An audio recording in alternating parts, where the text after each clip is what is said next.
Today is an episode about rose and why you should put your nose on it and add it to your collection. We've talked about this many times before. A lot of young guys are scared to explore the floral side of things. And it's understandable. You got a lot of curb appeal with your sweet, spicy, fruity, citrusy, aquatic fragrances. There's plenty to choose from, and a lot of them have a lot of bite and draw and allure. But as you start to get older, you look for things that nobody has on, things that have intrigue, different aspects to earthy notes and things that come from the ground that can influence fragrance, not just kind of this sugary, citrusy, spicy, gourmandy kind of world that many people live in and are familiar with. Familiarity is not a bad thing in fragrance at all, but nuance is king as you mature. And this fragrance is nothing short of a masterpiece alternative to a phenomenal fragrance from the house of Maison Francis Kurkdjian. Do you know what it is? Stay tuned.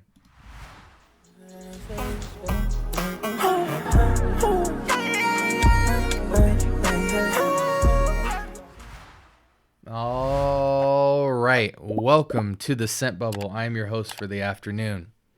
The fragrance that we are talking about today is from the house of Ministry of Oud, and this is Oud Satin. Extrait to Parfum to be specific. Now, this fragrance is phenomenal. And it's phenomenal for two reasons. One, because the perfumery is spot on. And two, because it is cloning an absolute showstopper, one-of-one curb appeal. Gotta have fragrance in your collection if you are even mildly interested in the note of rose. And that is Maison Francis Kurkdjian's Oud Satin Mood. Let me tell you something, guys. Before we get into this video, you need to know that I have Oud Satin Mood right here. So I'm not speaking hypothetically. There's many times on my channel where I may have a clone fragrance and I don't have the original nearby. It's rare, but it happens. And I'm more than happy to admit that. When it comes to rose, I know many of you are on the fence about it. You just don't quite know if you want to have it in your collection. Mainly because Oud Satin Mood is a beast mode fragrance. 10 out of 10. And Oud Satin is no different. It is not only a wonderful clone, 1-to-1 in my opinion, 10 out of 10. But it is just as much beast mode as the fragrance that it is inspired by. And so for somebody who's never dabbled with the note of rose, maybe you've put your nose to it at some point in time, the idea of a beast mode, jammy, powdery rose fragrance, I can understand that it might be hard to commit to something like that, especially without getting a sample, and that's why I've got a sample myself of the OG. I had to be sure that I wanted the fragrance. And even when I knew I wanted the fragrance, I didn't pull the trigger on this fragrance until way later on, because a jammy, powdery, rose-dominant fragrance is not something I can really get a lot of use case for, being that I live in Arizona. So a lot of times you could be in a situation where you would love to try a fragrance, but you know in the back of your mind you're kind of wasting your money for the short term because you're not going to wear it. It's not applicable to your environment. In Arizona, it's always above 90 degrees. So the idea of putting on a jammy, powdery rose makes absolutely no sense unless I'm going to a hockey game and it's cold as crap, or unless I'm working in a large building or I'm at a large event where there's air flowing and high AC. And even if it becomes appropriate at that point, I'm only putting on 2 to 3 sprays maximum with this beast mode of a fragrance. Very quickly, let's go to the note breakdown. I feel like this is a linear fragrance, and I also feel as though this will be a short episode. I'm not really concerned with you guys seeing the accuracy of the top, mid, and bass notes between Oud Satin Mood by MFK and Oud Satin from Ministry of Oud, because I've just told you they're 1-to-1. To a very technical nose, it might be a 9 out of 10. But in my opinion, if you're shooting north of 85%, it should absolutely be considered. And if you're shooting north of 90%, it's no-brainer blind buy worthy. So we don't need to care about what it looks like on paper in terms of its comparison. But I'm showing you the note breakdown of this fragrance that we're looking over today, just so you can wrap your mind around it. Up top, we have Bulgarian Rose and Agarwood Oud. Mid notes, we have Turkish Rose and Benzoin, just amplifying the absolute piss out of the rose notes. And then in the base, we have a touch of violet and vanilla. Now, this is significant, this violet and vanilla, because comparatively with Oud Satin Mood, the only difference to me between this fragrance and the OG is that this is about 10% lighter than Oud Satin Mood. Even in its lightness, you know, and again, slightly more violet, slightly more vanilla, so it's slightly lighter on the rose. However, it is still 10 out of 10 beast mode.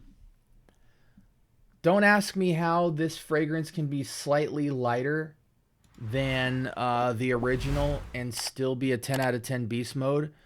I didn't think it was possible, but it is. This fragrance sits on skin and on clothes 24 hours. I mean, it's absolutely, if I sprayed this one time in this room, it would be in the room for 2 days. I'm no exaggeration, guys. On skin, in cold, airy climate, I could never go north of 5 to 6 sprays on this. In Arizona, if it were ever appropriate, I could never go more than 3 sprays. I'll probably sit comfortably at 2, knowing people can smell me. It's a very desirable smell. Let's put it to test strip. I'm not going to put it on my skin. And also let's grab Oud Satin Mood. I'm not putting this on skin, guys. I've smelled Oud Satin Mood so many times I can't even count.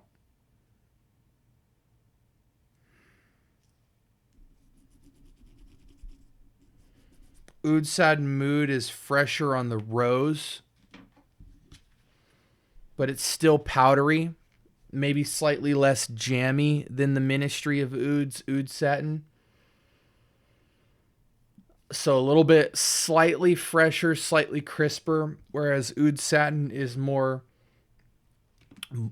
very much like, so it's 10% lighter on the rose, but it's 10 to 20% more on the violet vanilla jamminess of the rose.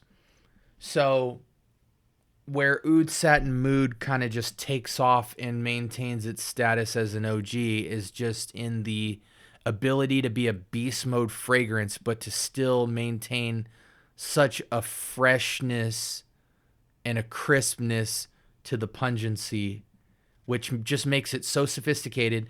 And I think that that's absolutely necessary for men, because I think if you go too powdery and too jammy with rose, you start to smell like a really exquisite old lady. The freshness and crispness is what keeps Oud Satin on a man's skin and still makes it appropriate and comes off as sophistication, class, and showstopper, not as old lady. Now, so the question becomes, well, then why would I get Oud Satin, which you said is more jammy and is more powdery? Well, I think the way that you address this is, one, obviously we're talking about clone fragrances. So the reason you get this is because it's $25. And Oud Satin Mood is like $300-$400. Let's see. Oud Satin Mood. Oud Satin Mood is 50 ml, and it is sitting around the $200 to $400 mark, depending on the size of the bottle. If you go large, 6.7 is $600, 2.4 is $350 retail. So the reason, obviously, this is a contender is, one, because you get 100 ml for $25. That right there is enough to call it a day. Call it a day, buy this fragrance, get your nose on it. But as far as how you tackle the kind of old ladiness that this one kind of pushes in the direction of, because it's slightly more powdery, slightly more jammy in the rose note, is you just go less sprays, guys. You know, I call this the 2-spray killer. You guys know I'm not afraid on this channel to tell you straight up and down, yeah, do 10 sprays, which is crazy, right? I thought that was crazy too, but some fragrances legitimately call for 10 sprays. So you know I have no problem telling you to overspray. This is a 2-spray killer, guys. 2-spray monster. So yeah, just keeping low on the trigger finger allows this to still creep into the freshness category. And also just being mindful of being in a place that aerates, you know, either being outside or at a grocery store or at a convention or at a business meeting where you're walking around with this fragrance is where it'll really start to have the same sophistication and curb appeal as Oud Satin Mood. Such a good fragrance, guys. I don't want to talk too much about it. If you're on the fence about this, guys, age-wise, I think just due to the sophistication, I'm going to say 25 and up. If you want to be an ambitious college guy, say you're a young college guy, but you're dating a chick in their late 20s or something, you know, you're dating older and you want to show that you're on par, you know, you bust this out. Or if you're just light on the sprays, or just if you're a really confident man, you bust this out. I don't think you bust this out if this is your first encounter with a lady.